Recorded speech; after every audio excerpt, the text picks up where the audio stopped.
तेलंगाना, जय बोलो तेलंगाना। श्री मानिकराव ठाकरे जी, श्रीमती यशस्विनी जी, श्रीमती झांसी रेड्डी जी, श्री कोदंडराम जी, श्री दिनेश गुंडूराव जी, श्री राजैया सिरसिल्ला जी, श्री बलराम नायक जी, श्री धोमती संभैया जी, श्रीमती एराबली स्वर्णा जी, श्रीमती झांसी रेड्डी जी, श्री रोहित चौधरी जी, आप सबका इस सभा में बहुत बहुत स्वागत। मंच पर उपस्थित सभी कांग्रेस के नेतागण, सभी कार्यकर्तागण और मेरी प्यारी बहनें, मेरे प्यारे भाई, आप सबका इस सभा में बहुत बहुत स्वागत। వేదిక మీద కూర్చున్నటువంటి కాంగ్రెస్ పార్టీ నాయకులకు, వేదిక మీద ఉన్నటువంటి కాంగ్రెస్ పార్టీ అభిమానులందరికీ మీ అందరికీ నమస్కారాలు, ధన్యవాదాలు। सोमेश्वर नरसिम्हा स्वामी जी की जय, नरसिम्हा स्वामी जी की जय, पालकुरी की सोमनाथ जी की जय। ये you can't hear me? These are too far. Now? Okay? या ओके, सुनाई दे रहा है? दे रहा है? सुनाई दे? या बोलिए। వినిపిస్తుందా అందరికీ? देखिए, आपकी जो धरती है, महापुरुषों की धरती है, एक तरह से एक पवित्र धरती है। यहाँ आकर मुझे गर्व बहुत हो रहा है, खास तौर से इसलिए कि यहाँ पे एक आपकी महिला उम्मीदवार है, नौजवान है, और जब भी मैं देखती हूँ कि एक महिला खड़ी है और उसमें वो नौजवान है, उसमें ऊर्जा है, शक्ति है, तो मुझे बहुत खुशी होती है। ఏదైతే ఈ భూమి ఉన్నదో ఇది చాలా బలమైన భూమి, ఇది గర్వించదగ్గ భూమి, వీరులను కన్న భూమి। అంతేకాకుండా నేను ఎప్పుడు గర్వపడుతున్నాను, ఎందుకంటే మీ ముందు ఉన్నటువంటి, మీ కోసం పోటీ చేయబోతున్నటువంటి ఈ యువ శక్తి, నారీ శక్తిని చూస్తే ఎప్పుడు గర్వంగా అనిపిస్తుంది। जब यशस्विनी जी बोल रही थी तो मैं झांसी जी के पास बैठी थी। ఎప్పుడైతే యశస్విని రెడ్డి గారు నాతో మాట్లాడాలనుకుంటున్నారో అప్పుడు నేను ఝాన్సీ రెడ్డి గారి దగ్గర కూర్చొని ఉంటిని। तो मैंने पूछा, आपकी बेटी है या आपकी डॉटर इन लॉ है? వీరు యశస్విని రెడ్డి గారు మీ కూతురా లేకుంటే మీ కోడలా అని నేను ఝాన్సీ రెడ్డి గారిని అడిగాను। तो झांसी जी ने बोला, ये मेरी बेटी जैसी है। అప్పుడు ఝాన్సీ రెడ్డి గారు అన్నారు, ఈమె నా కూతురు లాంటిదే। और कम ही ऐसी सास बहू दिखती है जिनमें इतना प्यार है। నేను చూసిన మొదటి ఒక రకమైనటువంటి అత్తా కోడళ్ళు ఇద్దరిలో చాలా ప్రేమ కనిపిస్తుంది। लेकिन ये जो हनुमंडला परिवार है, ये अपने आप में एक खास परिवार है, क्योंकि इन्होंने इस परिवार के हर सदस्य ने आपके लिए काम करके दिखाया है। ఏదైతే ఈ ఝాన్సీ రెడ్డి గారి కుటుంబం ఉందో నిజంగా ఒక గొప్ప మనసున్న కుటుంబం, ఎందుకంటే తరతరాలుగా పాలకుర్తి ప్రజల కోసం, మీకోసం సేవ చేసినటువంటి కుటుంబం। गरीबों की भलाई के लिए इन्होंने जमीनें दी, स्कूल खोले, लाइब्रेरी खोली। బీదల యొక్క బాగు కోసం ఈ కుటుంబం ఎంతో పాటుపడింది, హాస్పిటల్లు కట్టింది, గ్రంథాలయాలు కట్టింది, భూములు ఇచ్చింది। और आप सबको तो मालूम ही है कि एक तरफ इनका परिवार है और दूसरी तरफ बीआरएस के नेता जिन्होंने आपसे जमीन छीनी है। మీ అందరికీ తెలుసు, ఒకవైపు మీకోసం ఇన్ని సంవత్సరాలు పాటుపడినటువంటి కుటుంబం, ఇంకోవైపు మీ భూములు లాక్కున్నటువంటి బీఆర్ఎస్ కుటుంబం। आप सबसे जमीन छीनी, वक्फ से भी जमीन छीनी। మీ అందరి దగ్గర నుంచి, రైతుల దగ్గర నుంచి వాళ్ళు భూములు లాక్కున్నారు। तो देखिए, आज आप इतनी बड़ी तादाद में यहाँ खड़े हैं, बहुत समय से इंतजार कर रहे हैं कि मैं क्या बात करूंगी आपसे, तो मैं आपसे आपकी काम की बात करना चाहती हूँ। మీరందరూ ఎంతో పెద్ద సంఖ్యలో వచ్చారు, నా రాక కోసం ఎన్నో గంటల నుంచి వేచి చూస్తున్నారన్న విషయం నాకు తెలుసు।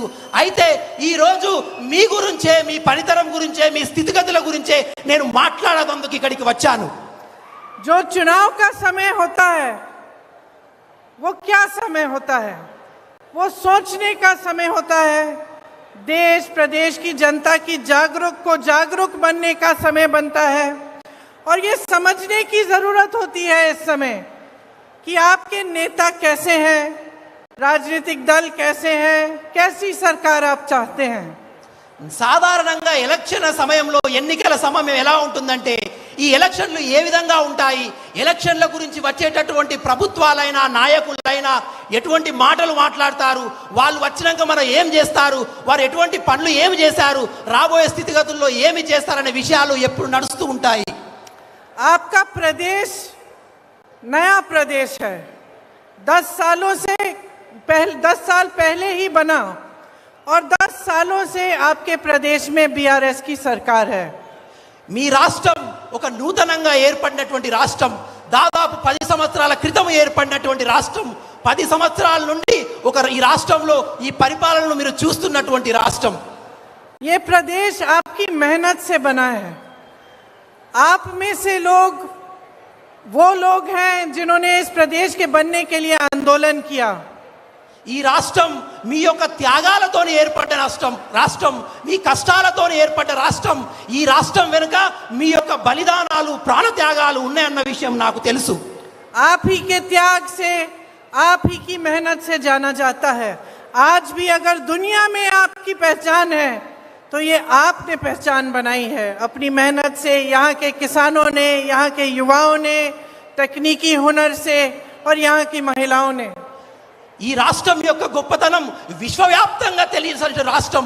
ఎందుకంటే ఈ రాష్ట్రం యొక్క రైతులు కానీ, యువకులు కానీ, మహిళలు కానీ వీరందరూ ఎంతో కష్టపడి త్యాగాలు చేయడం ద్వారా ఈ రాష్ట్రం ఏర్పడింది. तो इस प्रदेश की हिफाजत करना, इसे सुरक्षित रखना, इसके लिए सही निर्णय लेना, ये आपकी जिम्मेदारी बनती है। కాబట్టి ఇటువంటి త్యాగాలతో ఏర్పడిన రాష్ట్రం గురించి అనుక్షణం ఆలోచించడం, బాధ్యతాయుతంగా ఉండడం, రాబోయే రోజుల్లో ఈ రాష్ట్ర యొక్క పురోగతి గురించి ఆలోచించడం ఎంతో ముఖ్యం, ఎంతో ఆవశ్యకరం. और इस जिम्मेदारी को निभाने के लिए सबसे महत्वपूर्ण चीज आपका वोट होता है। కాబట్టి ఈ రాష్ట్రం పురోగతి చెందాలంటే, అభివృద్ధి చెందాలంటే దానికోసం మీరు వేసే ఓటు ఎంతో విలువైనది. तो वोट देने के समय हमें क्या समझना पड़ता है? ఓటు వేసే ముందు సాధారణంగా మనం ఎటువంటి ఆలోచనలో ఉంటాము? हमें समझना पड़ता है कि नेता की नियत क्या है, उस राजनीतिक दल की नीतियां क्या है और किस तरह से हमारा फायदा, आपका फायदा, जनता का फायदा वो सरकार या वो राजनीतिक दल या वो नेता कर पाएगा। సాధారణంగా ఓటు వేసే ముందు మనం పార్టీల గురించి ఎలా ఆలోచిస్తామంటే వచ్చిన నాయకుల యొక్క నీతి ఎటువంటిది, ఆ పార్టీ యొక్క సైద్ధాంతిక విశేషాలు ఎటువంటివి, వారు రేపు ప్రభుత్వంలోకి వచ్చాక ఈ ప్రజలకు ఏమి చేస్తారనే విషయం పట్ల మనం ఎప్పుడు ఆలోచిస్తూ ఉంటాము.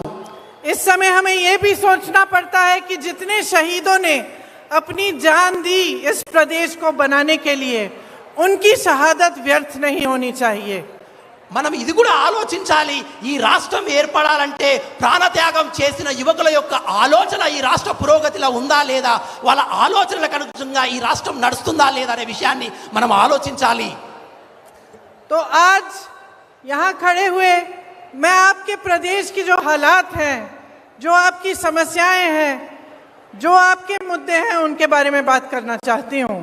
కాబట్టి ఈ రోజు నేను మీ ముందర ఈ రాష్ట్రం యొక్క స్థితిగతులు, ఈ రాష్ట్రంలో యొక్క ప్రజానీకం యొక్క ఆలోచనల గురించి నేను మాట్లాడాలనుకుంటున్నాను. यहाँ पे नौजवान कितने हैं? हाथ उठाओ।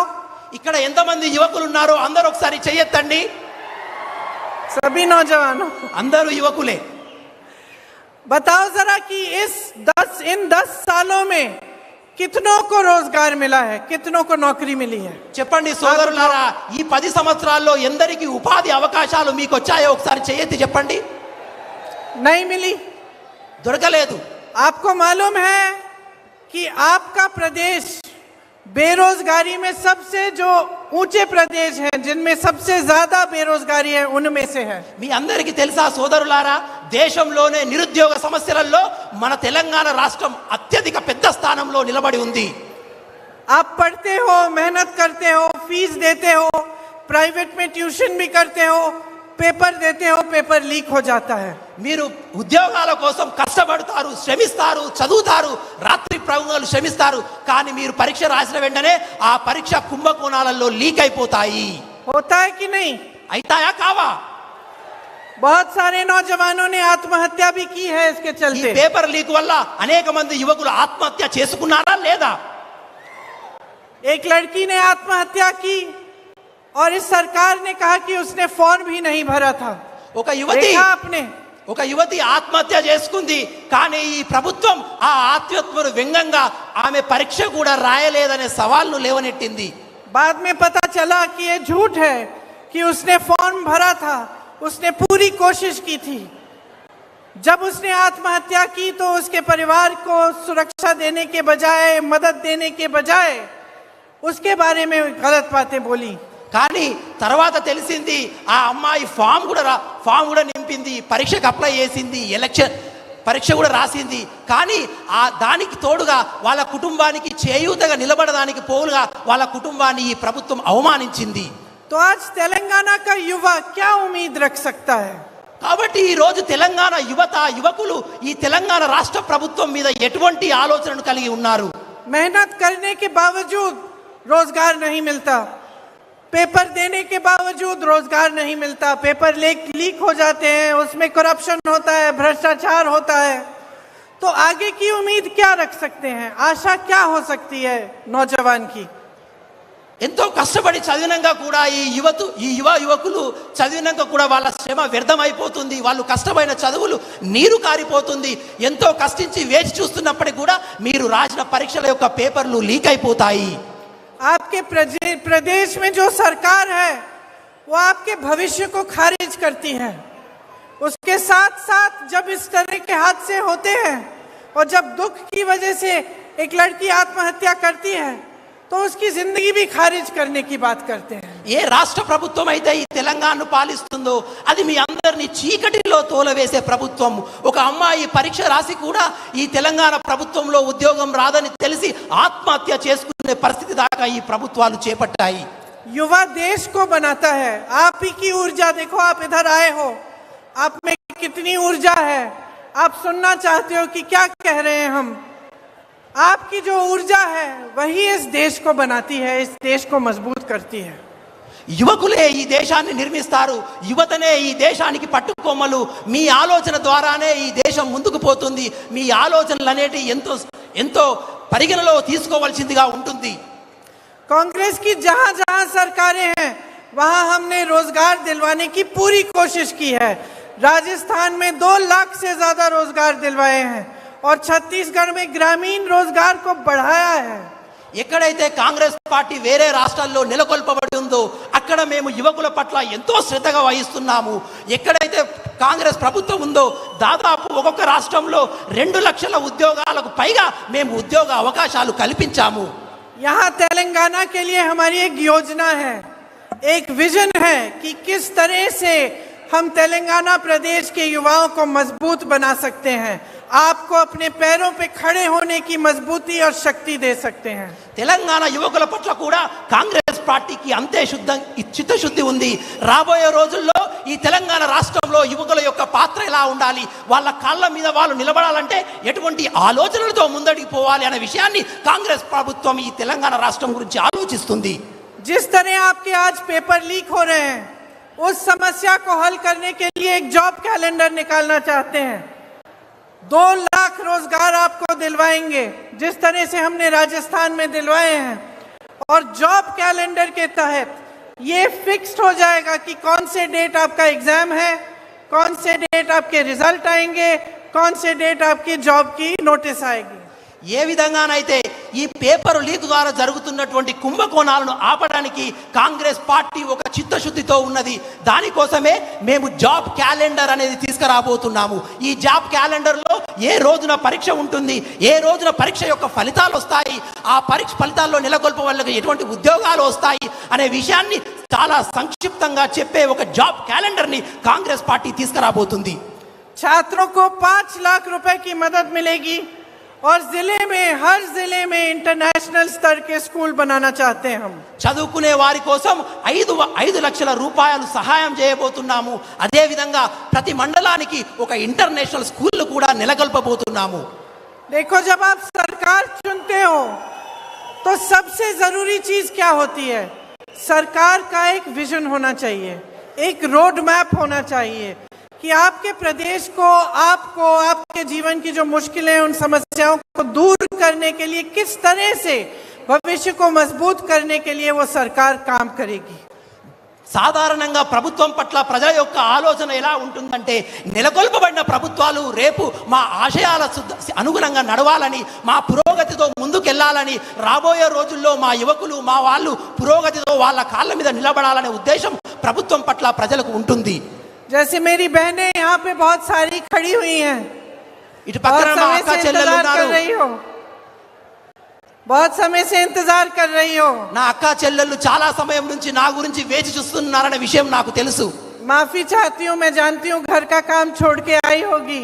మీ అందరికీ క్షమాపణ అడుగుతున్నాను. మీరందరూ నా కోసం ఇంట్లో ఉన్న పని అన్ని వదిలేసి నా కోసం వేచి చూస్తున్నారనే విషయం నాకు తెలుసు.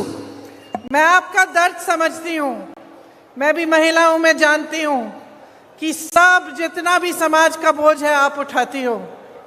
నా అక్క చెల్లెళ్ళ సమస్య గురించి నాకు పూర్తిగా తెలుసు. వాళ్ళ బాధను నేను అర్థం చేసుకోగలుగుతా. సమాజంలో ఉన్నటువంటి అత్యత్య సమస్యలు నా అక్క చెల్లాలే లేవనెత్తుతారనే విషయం నాకు తెలుసు.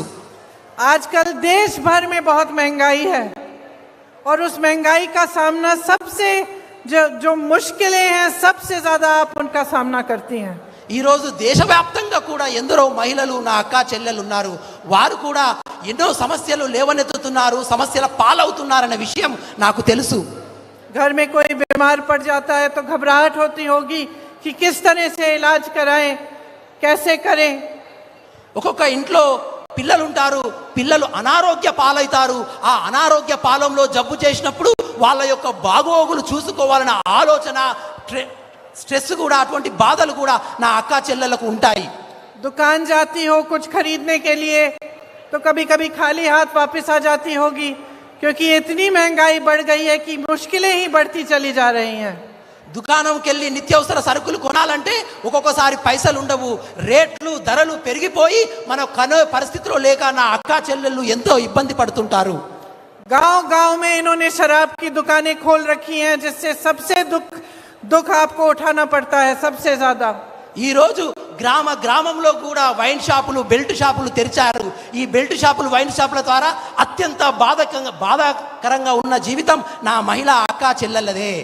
आपका जीवन मुश्किलों से भरा हुआ है और मैं जानती हूं कि आप सरकार से यही चाहती हैं कि अपनी मुश्किलों का सामना करने के लिए आपकी थोड़ी मदद हो जाए, थोड़ी सहायता हो जाए. నా అక్క చెల్లెళ్ళ జీవితం ఎంతో కష్టాలతో నిండి ఉన్న విషయం నాకు తెలుసు.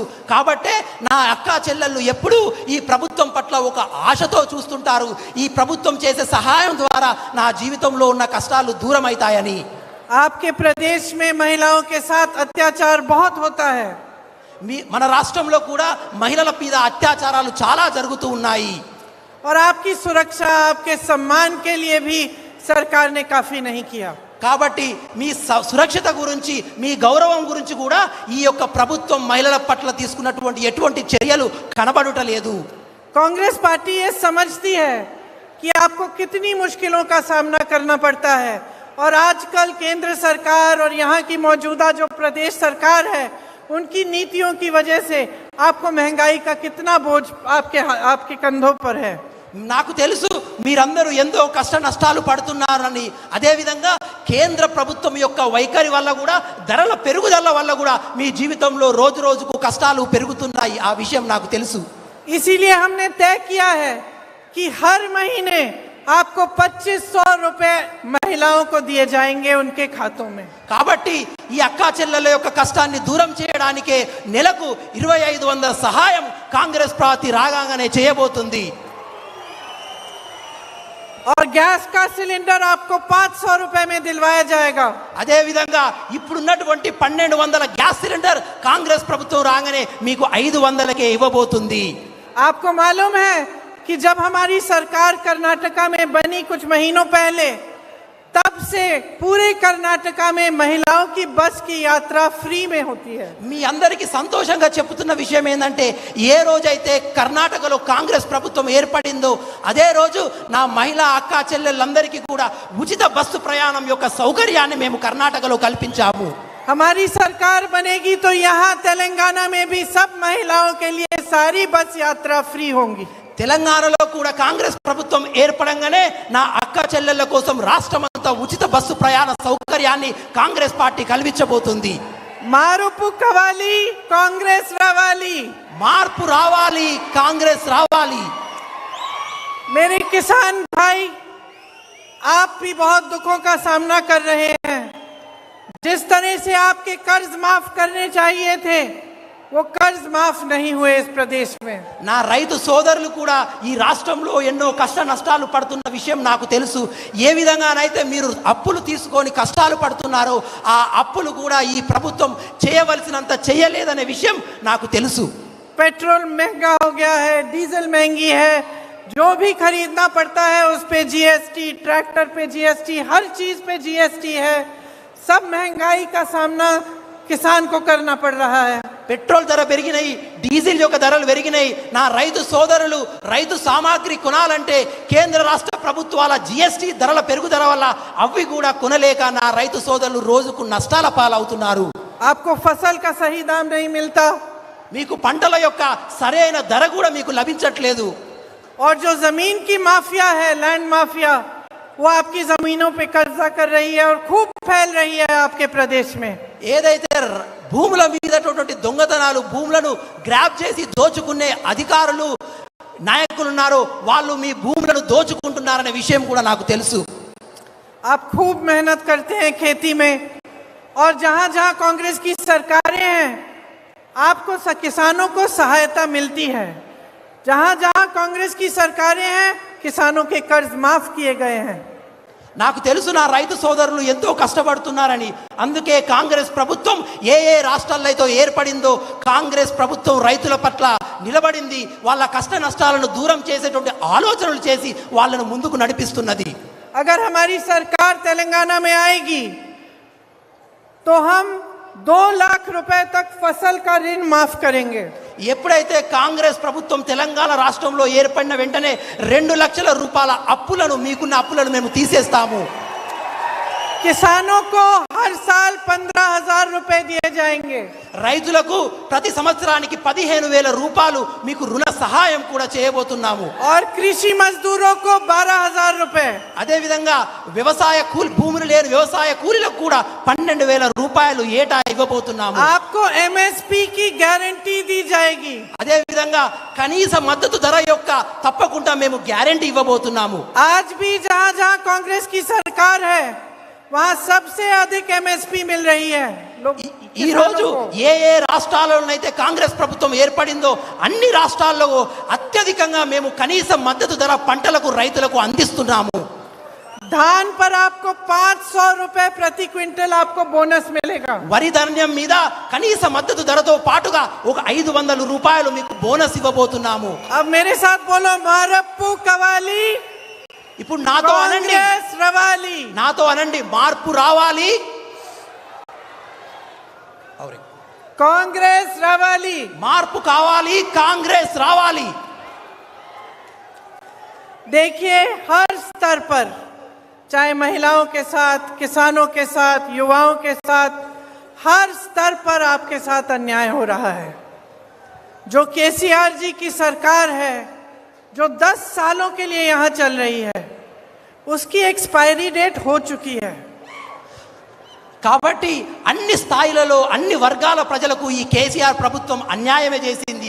మహిళలు, రైతులు అన్ని చేసింది. కాబట్టే ఈ యొక్క కేసీఆర్ బీఆర్ఎస్ ప్రభుత్వానికి అంతిమ గడియలు, ఎక్స్పైరీ డేట్ వచ్చేసింది. आप जब दवाई खरीदने जाते हो ना, दुकान में दवाई खरीदने जाते हो, उस पे डेट लिखा होता है, कितने साल का डेट होता है। మీరు ఎప్పుడైతే మందులు కొనడానికి మెడికల్ షాప్ వెళ్తారో ఆ మందుల యొక్క ప్యాకెట్ వెనకాల ఆ మందులు ఏ రోజు వరకు పనిచేస్తాయో ఒక ఎక్స్పైరీ డేట్ ఉంటుంది. జనరల్గా ఎన్ని రోజుల వరకు, ఎన్ని సంవత్సరాల వరకు ఉంటుందో మీకు తెలుసు కదా. बीआरएस सरकार की डेट निकल चुकी है। అదే విధంగా ఈ బీఆర్ఎస్ ప్రభుత్వం కూడా ఆ డేట్ అయిపోయింది, ఎక్స్పైరీ డేట్ అయిపోయింది. देखो शुरू में जब आपने इनकी सरकार चुनी तो बहुत आशा थी, बहुत उम्मीद थी इनसे।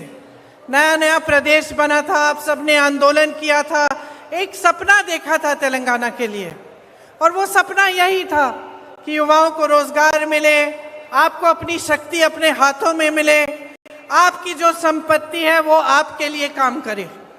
ఎప్పుడైతే తెలంగాణ రాష్ట్రం ఏర్పడిందో తెలంగాణ ప్రజానీకారానికి ఈ ప్రభుత్వం పట్ల ఎంతో ఆశ, ఎన్నో కోరికలు ఉండేటి. వచ్చినటువంటి ప్రభుత్వం మా కోసం పనిచేస్తుందని, యువకుల కోసం పనిచేస్తుంది, మహిళల కోసం పనిచేస్తుంది, ఒక గొప్ప ఆశ మీకు ఈ ప్రభుత్వం పట్ల ఉండేది. तो आपने बहुत आशा के साथ इनको चुना और इनकी सरकार बनाई।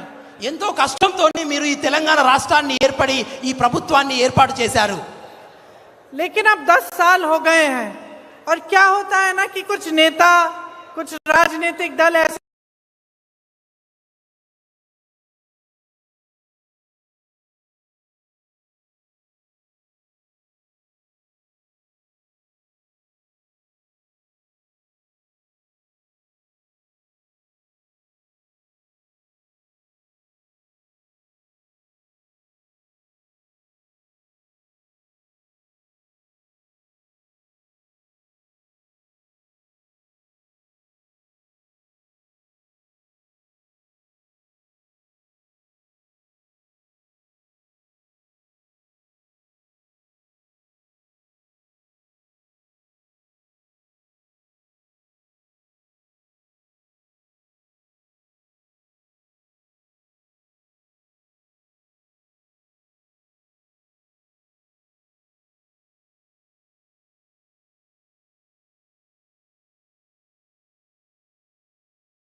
వాళ్ళకు బుద్ధి చెప్తారు, వాళ్ళకు సరైన మార్గం ఏదో మీరు నేర్పిస్తారు. तो जब नेता तुम्हारी संपत्ति चोरी कर रहा है, जब नेता तुमको भूल जाता है, जब सरकार भूल जाती है कि उसकी जिम्मेदारी क्या है तुम्हारे प्रति, तो नहीं सिखावटी। ఎప్పుడైతే ప్రభుత్వాలు తప్పు చేస్తాయో, ఎప్పుడైతే ప్రభుత్వాలు మీ ద్వారా తప్పుగా వివరిస్తారో, మీకు కావాల్సింది ఇవ్వరో, మిమ్మల్ని మర్చిపోతారో, వాళ్ళకు కూడా మీరు మర్యాద నేర్పిస్తారు కదా, వాళ్ళకు తెలియజేస్తారు కదా. सिखाना बहुत जरूरी है, నేర్పించడం చాలా అవసరం. अब देखो दलितों, आदिवासियों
ఉన్నారు, ఆ పైసలు కూడా మీకు ఉపయోగించలేదు.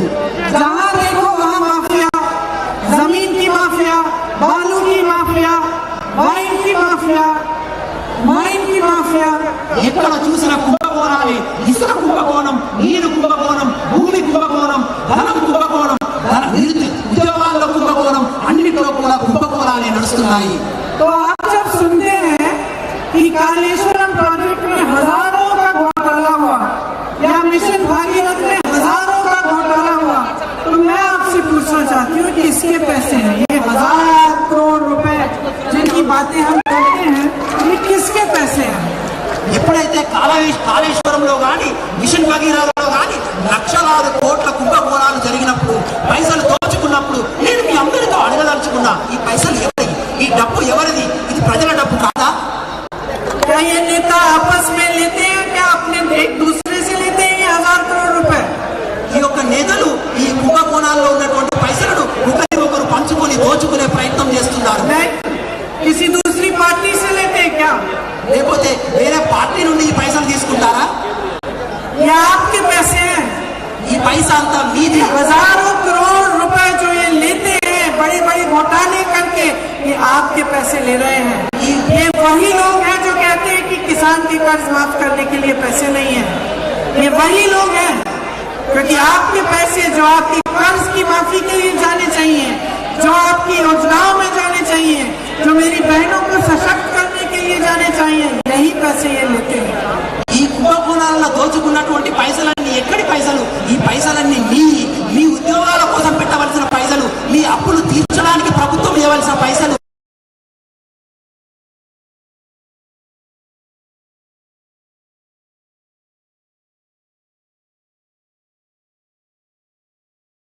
और बीच कोई फर्क है, कोई फर्क नहीं है बहनों और भाइयों। అన్నదమ్ములారా, ఈ విషయాన్ని అనకండి. బీజేపీ టీఆర్ఎస్ రెండు వేరు వేరని, ఈ రెండు ఒకటే అనే విషయాన్ని మీరు మర్చిపోవద్దు. ये दोनों एक दूसरे की मदद करते हैं और दोनों सरकारें सिर्फ बड़े बड़े उद्योगपतियों के लिए चलती हैं। ఈ రెండు ప్రభుత్వాలు కూడా మీ యొక్క కష్టాలను పట్టించుకోరు, సాధారణ ప్రజానికాన్ని పట్టించుకోరు. ఈ రెండు ప్రభుత్వాలు కూడా పెద్ద పెద్ద వారి గురించి పనిచేస్తూ ఉంటాయి. गरीबों के लिए, मिडिल क्लास के लिए कोई जगह नहीं है। పేద వాళ్ళ గురించి, మధ్యతరగతి కుటుంబాల గురించి ఈ ప్రభుత్వాలు ఎప్పుడు పనిచేయవు. दिल्ली में पार्लियामेंट में जब जब कुछ पास होना होता है तो बीआरएस बीजेपी की मदद करती है। ఢిల్లీలో ఉన్నటువంటి పార్లమెంట్ లో ఎటువంటి చట్టాలను ఆమోదించాలనుకున్నప్పుడు ఇక్కడ ఉన్నటువంటి టీఆర్ఎస్ అక్కడ ఉన్న బీజేపీకి తోడ్పాటు చేస్తుంది, సహాయం చేస్తుంది. तेलंगाना में आज सिर्फ 2 पार्टियां लड़ रही है, बीआरएस और कांग्रेस। बीजेपी और बीआरएस सेम है। बीजेपी को वोट दोगे तो बीआरएस को वोट जाएगा। ఈ రోజు తెలంగాణలో పోటీ కేవలం రెండు పార్టీల మధ్యనే, అది బీఆర్ఎస్ మరియు కాంగ్రెస్ పార్టీ. ఎందుకంటే బీఆర్ఎస్ బీజేపీ రెండు ఒకటే. మీరు బీజేపీకి ఓటు వేసినా అది బీఆర్ఎస్ కే పోతుంది. और इनकी तीसरी करीबी दोस्त MIM। వీరి యొక్క మరొక ప్రియమిత్రుడు ఏంటంటే ఎంఐఎం పార్టీ అనే విషయాన్ని మీరు మర్చిపోవద్దు. MIM दूसरे प्रदेशों में 40-50 सीटें लड़ते हैं, यहाँ आके सिर्फ 9 सीट लड़े हैं। ఎంఐఎం పార్టీ వేరే రాష్ట్రాల్లో 40 సీట్లలో 50 సీట్లలో పోటీ చేస్తుంది. కానీ ఇక్కడ బీఆర్ఎస్ కు సహాయం చేయడానికి కేవలం 9 సీట్లలో మాత్రమే పోటీ చేస్తుంది. क्योंकि सिर्फ और सिर्फ बीआरएस और बीजेपी की मदद करने के लिए लड़ रहे हैं। ఎందుకంటే ఈ ఎంఐఎం పార్టీ కేవలం బీఆర్ఎస్ మరియు బీజేపీ యొక్క పార్టీలకు సహాయం చేయడానికి మాత్రమే ఎన్నికలలో నిల్చుంటుంది. आप ओवैसी जी के भाषण सुनेंगे तो राहुल गांधी पर हमला क्यों करते हैं? राहुल गांधी वो इंसान है जो 4000 किलोमीटर कन्याकुमारी से कश्मीर तक चल के गए कि यह देश एक होना चाहिए। इसलिए भारत जोड़ो यात्रा के लिए, आपसी प्रेम के लिए, और ओवैसी जी सिर्फ उन पे ही क्यों हमला करते हैं? మీరు అక్బరుద్దీన్ ఓవైసీ యొక్క మాటలు విన్నప్పుడు వారు రాహుల్ గాంధీని విమర్శిస్తారు. రాహుల్ గాంధీ అనేవారు ఈ దేశ ఐక్యత గురించి కన్యాకుమారి నుండి కాశ్మీర్ దాకా భారత పతాకాన్ని దేశం ఏకాన్ని చేయడానికి నడిచిన ఒక మహాపూర్వ వ్యక్తి. तो बहनों और भाइयों, आप समझ लो आपके प्रदेश में और देश में क्या हालात हैं। ये हालात आप बदल सकते हो। जहां जहां कांग्रेस की सरकारें हैं हैं, किसान खुश है, बेरोजगारी इतनी नहीं है जितनी यहाँ है, कम है बेरोजगारी, रोजगार बन रहे हैं, आपके लिए योजनाएं बन रहे हैं आपको सशक्त करने के लिए। కాబట్టి అక్క చెల్లెళ్ళారా అన్నదమ్ములారా ఆలోచించండి, ఈ ప్రభుత్వ పనితీరు ఆలోచించండి. ఏ రాష్ట్రంలో కాంగ్రెస్ ప్రభుత్వం ఉందో అక్కడ మహిళల పట్ల, రైతుల పట్ల, యువకుల పట్ల పురోగతితో సాధించవలసిన ఆలోచనలు మేము చేస్తున్నాము. కాబట్టి మీరు ఆలోచించండి. हमारी जो 6 गारंटियां हैं वो मैं एक बार आपको पढ़ के सुना देती हूँ ताकि आप अच्छी तरह से समझ लें। महालक्ष्मी योजना, जिसमें महिलाओं को, जैसे मैंने कहा, 2500 रुपए हर महीने, 500 रुपए में सिलेंडर और फ्री की बस यात्रा मिलेगी. ఈ 6 గ్యారెంటీల అనే విషయాన్ని ఒకసారి మీ అందరికీ చదివి వినిపించాలనుకుంటున్నాను. మహాలక్ష్మి అనే పథకం కింద ప్రతి స్త్రీకి మేము 2500 రూపాయలు నెలకు ఇవ్వడంతో పాటు 500 రూపాయలకే గ్యాస్ సిలిండర్ కూడా ఇవ్వబోతున్నాము. రైతు భరోసా, जिससे किसानों को सालाना 15,000 रुपए, खेती मजदूरों को 12,000 रुपए और धान के लिए 500 रुपए प्रति क्विंटल बोनस. రైతు భరోసా అనే పథకం ద్వారా మేము రైతులకు 15,000 రూపాయలు ఇవ్వబోతున్నాము. అదేవిధంగా రైతు కూలీలకు 12,000 రూపాయలు కూడా ఇవ్వబోతున్నాము. गृह ज्योति योजना, जिससे 200 यूनिट बिजली की आपको फ्री मिलेगी और 24 घंटे के लिए आपको बिजली मिलेगी. అదేవిధంగా గృహజ్యోతి అనే పథకం ద్వారా ప్రతి ఇంటికి 200 యూనిట్ల ఉచిత కరెంటును ఇవ్వడంతో పాటుగా 24 గంటల నాణ్యమైన కరెంటును కూడా కాంగ్రెస్ ప్రభుత్వం ఇవ్వబోతుంది. राज्य आरोग्य श्री योजना, जिससे बुजुर्गों को 4,000 रुपए मिलेंगे पेंशन और 10 लाख का हेल्थ इंश्योरेंस सबको मिलेगा. రాజీవ్ ఆరోగ్యశ్రీ అనే పథకం ద్వారా మీ ఆరోగ్య పరిశీలన కోసం 10 లక్షల రూపాయలు ఇవ్వబోతున్నాము. అదేవిధంగా వృద్ధులకు 4,000 రూపాయలు కూడా మేము ఇవ్వబోతున్నాము. युवा विकासम के तहत छात्रों को 5 लाख रुपए की मदद, हर जिले में, जैसे मैंने कहा, इंटरनेशनल लेवल का स्कूल और तेलंगाना शहीदों के परिवारों को नौकरी मिलेगी. అదేవిధంగా యువ వికాసం అనే పథకం ద్వారా మీ పై చదువుల కోసం 5 లక్షల రూపాయలు సహాయంతో పాటుగా 5 lakhs is over minutes. Yes. And 2 lakh रोजगार मिलेंगे युवाओं को. అదేవిధంగా యువకుల యొక్క ఉద్యోగాల కోసం భరోసా కల్పించబోతున్నాము. इंद्रम्मा इंड्लू स्कीम से जो घर बनाना चाहता है उसके लिए फ्री जमीन मिलेगी और 5 लाख रुपए की मदद मिलेगी. అదేవిధంగా ఇందిరమ్మ ఇల్లు అనే పథకం ద్వారా ఉచిత ఖాళీ స్థలంతో పాటుగా 5 లక్షల రూపాయలు మీకు సహాయం ఇవ్వబోతున్నాము.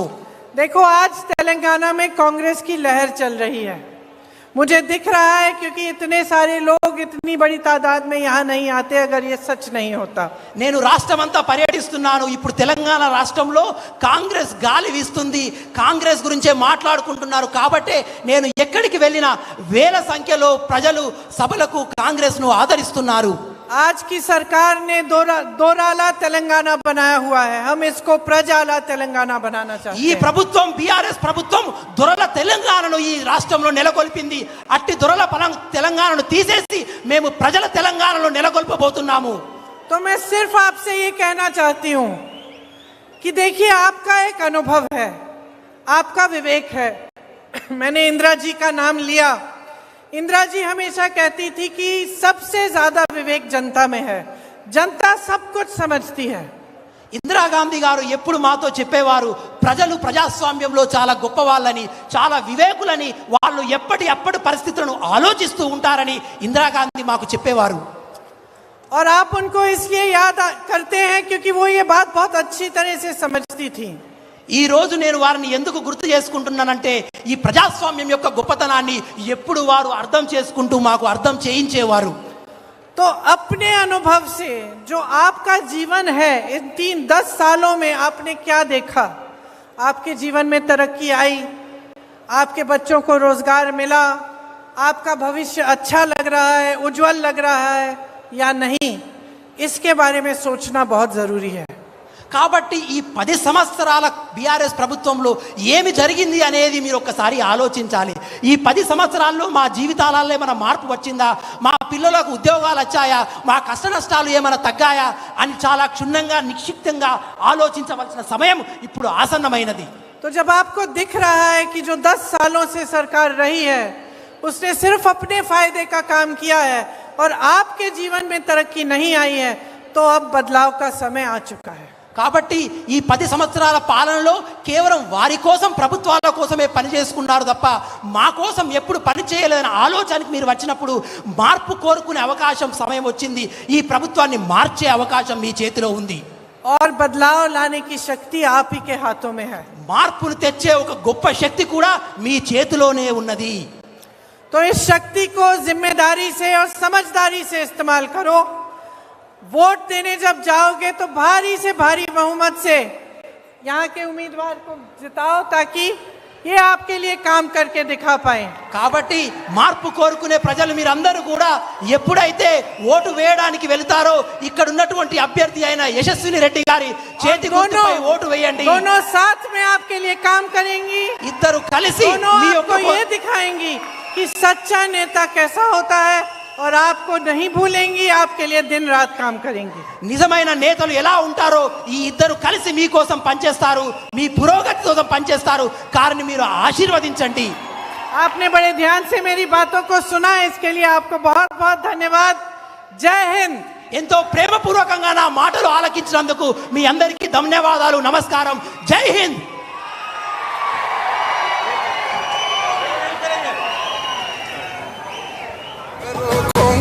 సూర్యుడు మన రేవంతన్న నిగ్గదీసి అడిగే మునగాడు. వీడు భూమిన వానైతాడు, బీద సాదల ధైర్యం వీడు, దొంగ దొరల భరతం పడతాడు. మన రేవంతన్న పేద ఇంటికి పండుగ తెస్తాడు. సోనియమ్మ దివెనతోని రాహులన్న సైనికుడయ్యి పెద్ద కొడుకై యుద్ధం చెయ్య సిద్ధమాయే రేవంతన్న. 3 రంగుల జెండా పట్టి సింగమోలే కదిలినాడు. ఒక్కరు కాంగ్రెస్ సూర్యుడు మన రేవంతన్న నిగ్గదీసి అడిగే మునగాడు.